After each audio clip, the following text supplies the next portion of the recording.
site Agora Vale. Hoje, quinta-feira, 13 de setembro de 2018, e nós recebemos a presença do candidato a senador pelo Partido Novo, o Diogo da Luz, o empresário Diogo da Luz. Da Luz, seja bem-vindo. Já conhecia o Vale do Paraíba? Boa tarde. Já conhecia, já vim bastante aqui. Eu sou piloto de linha aérea, produtor rural.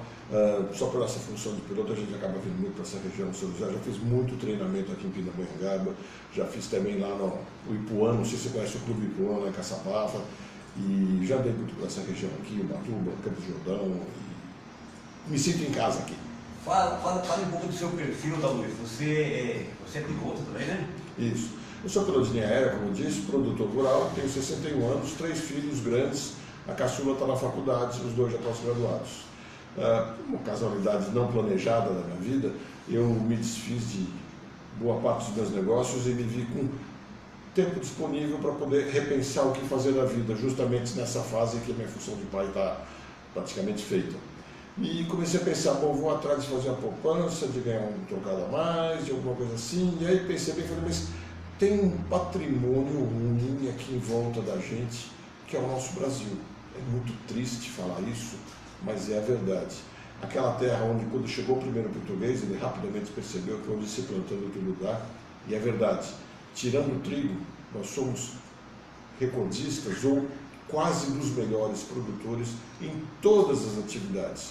E para nossa surpresa, até no vinho, para quem não sabe, Espírito Santo do Pinhal está produzindo um vinho de tanta qualidade que está ganhando prêmios importantíssimos na França. É um assunto que eu não entendo, eu não tomo vinho, mas a gente vê que até nisso, quando alguém começa a fazer bem feito aqui no Brasil, a gente vira campeão. Aqui em São Paulo, especialmente no Vale do Paraíba, é uma região de gente que trabalha muito, estuda, é uma região de conhecimento.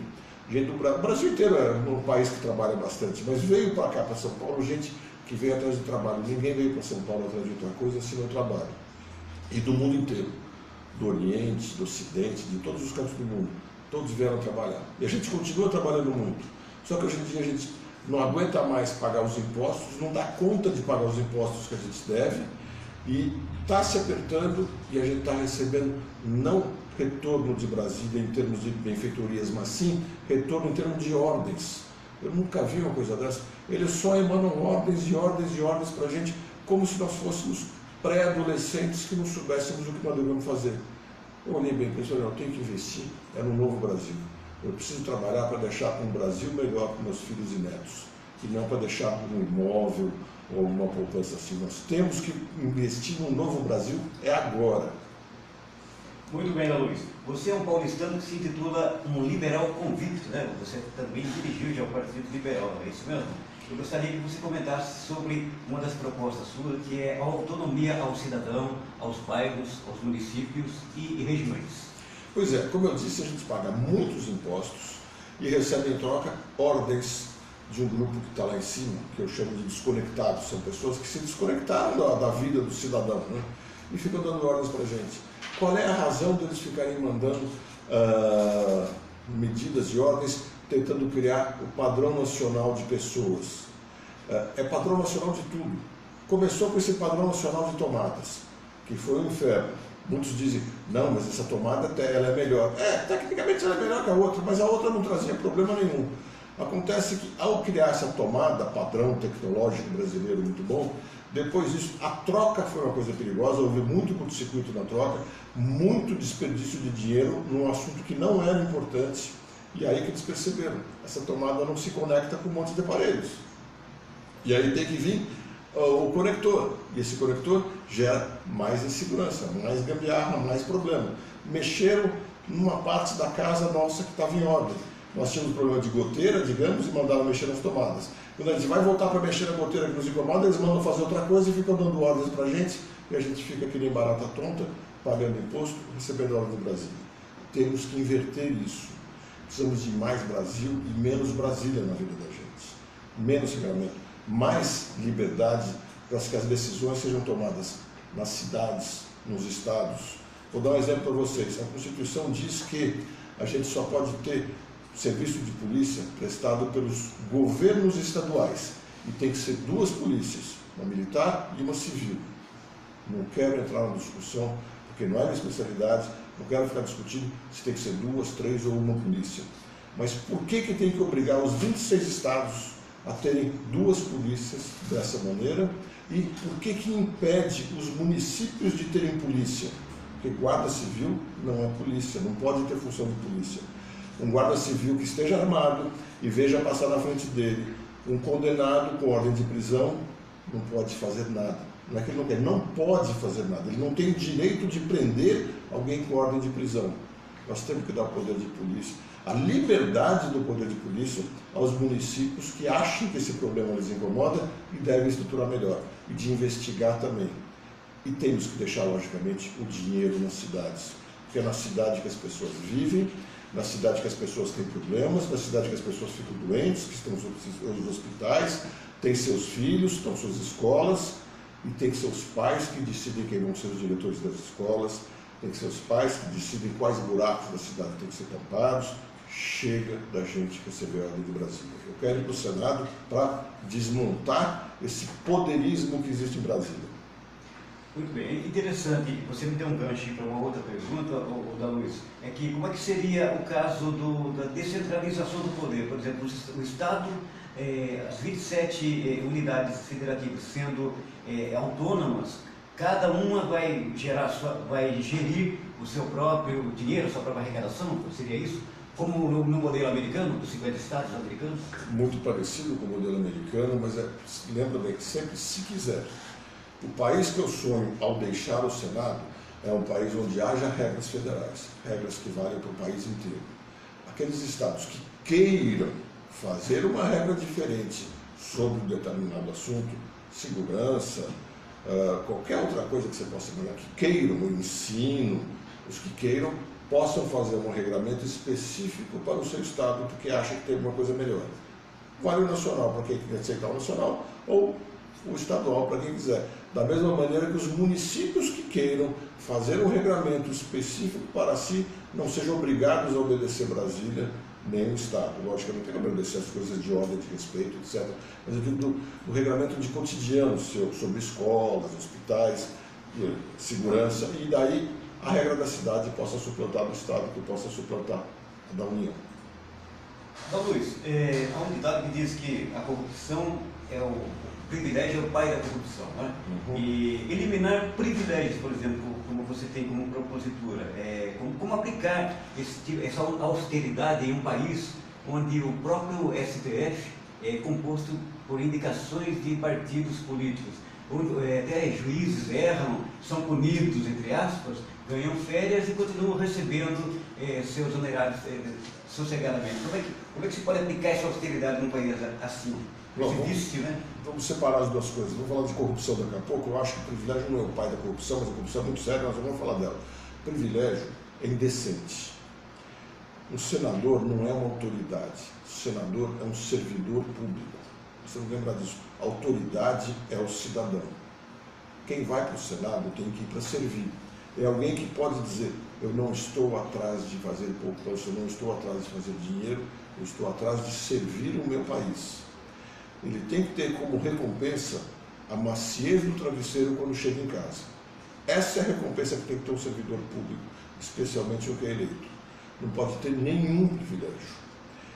Carro oficial, nenhum.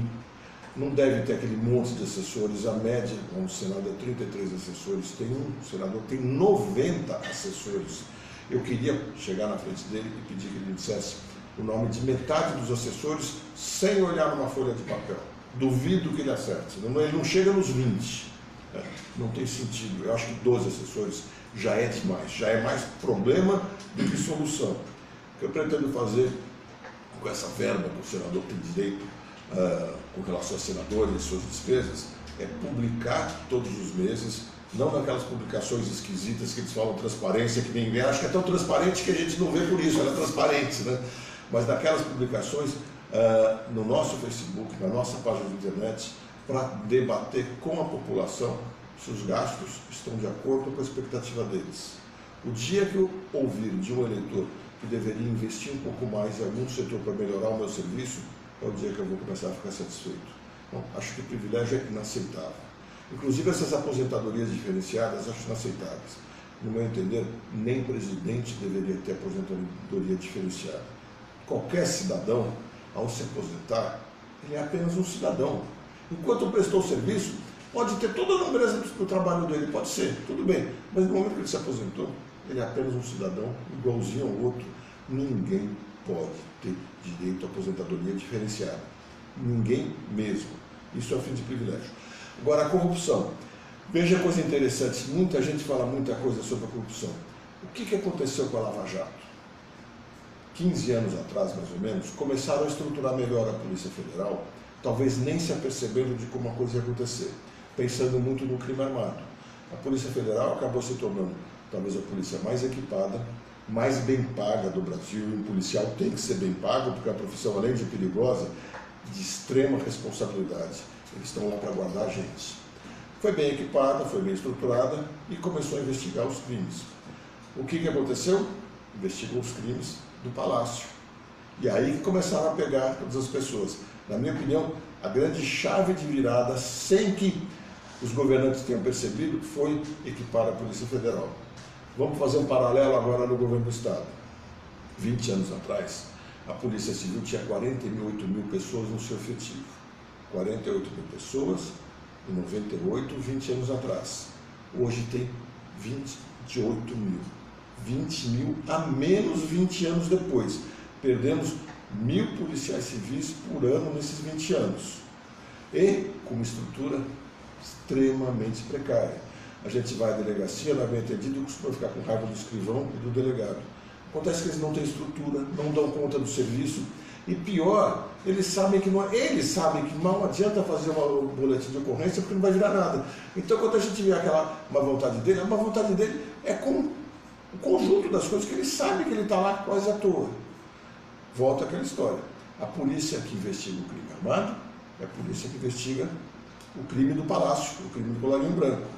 Por que o crime armado cresceu tanto em São Paulo e no Brasil? Porque desmontaram a polícia para não investigar. Sabidamente não investigar o crime do Palácio. Sobrou duplamente para a gente.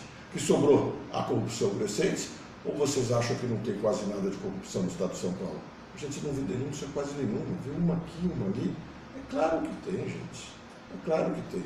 E sobrou também o crime armado, que a gente agora tem medo de ir até o ponto do ônibus. A gente tem medo de ficar em casa. Basta a gente olhar para as nossas casas, grades e grades, grades e alarmes, está ficando uma coisa terrível.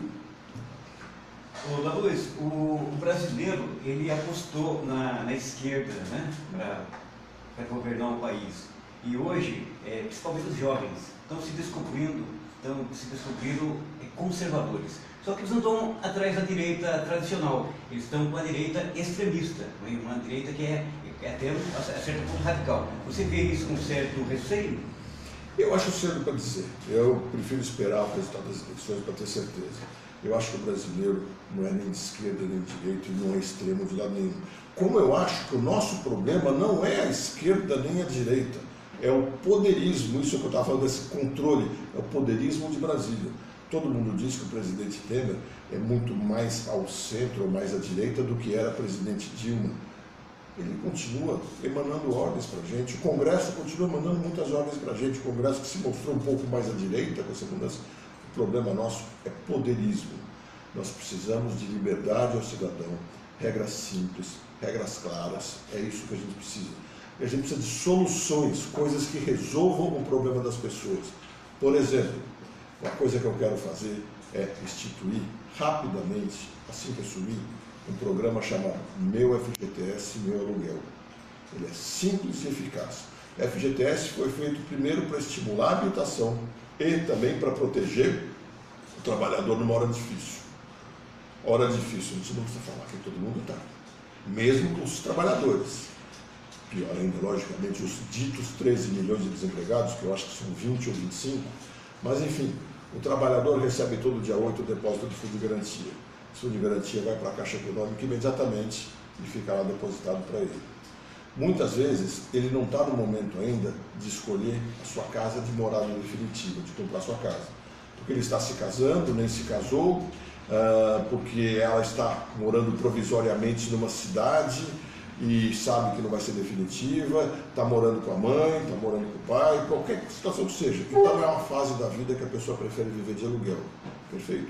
Então que ela possa pegar esse FGTS depositado no dia 8, vai na Caixa junto com o proprietário do imóvel que ela quer alugar e fala, eu quero que este depósito vá para pagar o aluguel do mês.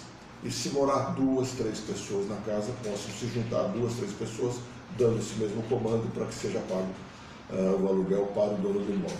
Facilita muito, de uma maneira simples e transparente. Os dois vão à Caixa e registram lá, os dois eu digo, o proprietário e o inquilino trabalhador. Registram lá e declaram que aquilo é um contrato legítimo, verdadeiro e respondem sobre as penas da lei. Simples assim.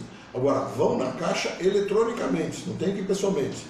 Apresenta seu CPF, seu RG, seu nome, faz essa transação, está resolvido. E outra coisa, aqueles 3 aluguéis que a gente deixa em depósito calção, quase sempre a gente não tem disponível, porque a situação está difícil. E a fiança é muito constrangedora de pedir. Com parentes, muitas vezes a gente recebe um não, porque outra pessoa contou que deu problema, assim por diante. Acontece que o trabalhador já tem depositado ali no fundo de garantia algo que é seu, um patrimônio que é seu, que está lá parado para mandar dinheiro para JBS, Friboi, essas coisas, para ajudar eles, porque rende muito pouco, mas esse patrimônio é do trabalhador, que ele possa usar esse patrimônio para dar em garantia do aluguel. Ele não precisa depender de ninguém. Ele faz isso se ele quiser, sem prejuízo da contabilização do depósito feito para os 40% no momento da rescisão. É simples e eficiente, dando a liberdade de que faça quem quiser. Muito bem, Luiz. O Novo, ele já é uma realidade? Podemos dizer que o Partido Novo pode se consolidar como um dos grandes partidos aí do futuro do Brasil? Se é dos grandes, eu não sei, que é uma realidade, tenho absoluta convicção. Que é o partido mais consistente do Brasil, também tenho absoluta convicção. A velocidade de crescimento do Novo tem sido enorme. A velocidade de crescimento do João Moedo, nosso candidato a presidente, tem sido assim, a página do Facebook das que mais cresce no mundo. A nossa página está crescendo muito, mal começou a campanha, a nossa página começou a crescer muito, o interesse pelas coisas que a gente fala está crescendo muito. A gente percebe que é o único partido que fala a linguagem do eleitor, fala aquilo que a população quer. Por quê?